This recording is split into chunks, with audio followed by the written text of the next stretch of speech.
আমাদের বিশ্ববিদ্যালয়গুলো কি অবস্থা, শিক্ষা ব্যবস্থার মান কাঙ্ক্ষিত নয়। কলেজ পর্যায়ে যখন আমি ছাত্র পাই, এটা বললে ভালো দেখায় না। এগুলো না করলে আমাদের শিক্ষা ব্যবস্থা কোনো পরিবর্তন আসবে না। অতি রাজনীতিকীকরণ পৃথিবীর কোনো দেশে, আমি গত বছর অক্সফোর্ডে গেছি, ক্যামব্রিজে গেছি, দেয়ার ইজ নো পলিটিক্স। সরকার দলীয় লোকেরাই ভাইস চ্যান্সেলর হবে, বাংলাদেশ সারা পৃথিবীর কোনো দেশে নেই। স্টুডেন্ট পলিটিক্সের নামে যে নোংরামি, এটা আমাদের পার্শ্ববর্তী দেশ ভারতেও নেই। আমি রাত 9টায় ইন্টারন্যাশনাল ইসলামিক ইউনিভার্সিটি, যেখানে ডক্টর মাহমুদুর রহমান সাহেব পিএইচডি করেছেন, ওখানে ঢুকেছে, আমার ছেলে পড়তো। দেখি মেয়েরা দলে দলে রাত 9টায় ক্লাস করে হলে চলে যাচ্ছে। আপনি কল্পনা করতে পারেন বাংলাদেশে, ঢাকায়, জাহাঙ্গীরনগরে, চট্টগ্রামে রাত 9টায় মেয়েরা ক্লাস করে ঘরে যাবে? কেন কনজেনিয়াল অ্যাটমসফিয়ার আমরা সৃষ্টি করতে পারি নাই? আমাদের ধর্মীয় চেতনাবোধ, এদেশের বৃহত্তর জনগোষ্ঠীর যে চিন্তা, চেতনা, সংস্কৃতি, শিক্ষার ভিতরে থাকতে হবে।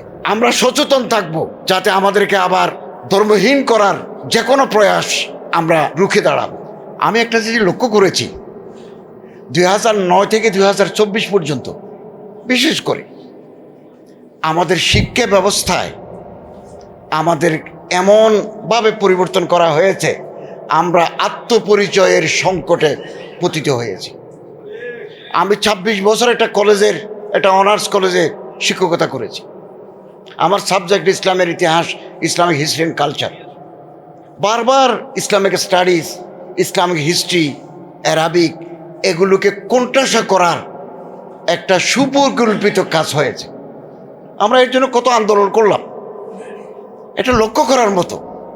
এই যে সাদেক কায়েম বলে গেলেন, ঢাকা বিশ্ববিদ্যালয়ে 65 বছর যাবৎ সেন্ট্রাল মসজিদের কোনো রিনোভেশন হয় নাই।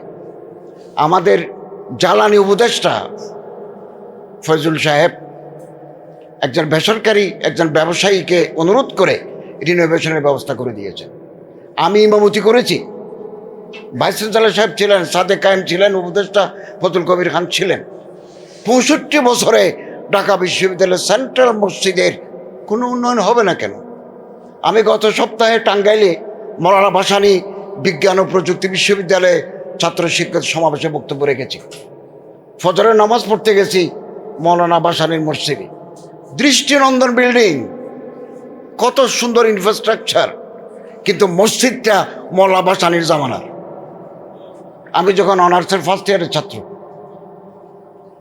সুয়েটে আবাসিক একটা মসজিদ হবে, আমি ওখানে বক্তৃতা করতে গেছি। বিসি মহোদয় বললেন, আমি প্রজেক্ট পাঠালে উপর থেকে না করে দেয়। আমাদের প্রশাসনে ধর্ম পছন্দ করে না একটা গোষ্ঠী বিচরণ করছে। অতএব আগামী দিনে যে শিক্ষা পাঠ্যক্রম পরিবর্তন বলেন, LGBTQ ঢুকানোর জন্য বারে প্রচেষ্টা হয়েছে। আমরা যখন সরকারি ছিলাম, প্রাথমিক বিদ্যালয়ে গভর্নমেন্ট চিন্তা করেছিলেন সঙ্গীত চালু করবেন। চারিদিকে আলোচনা উঠল।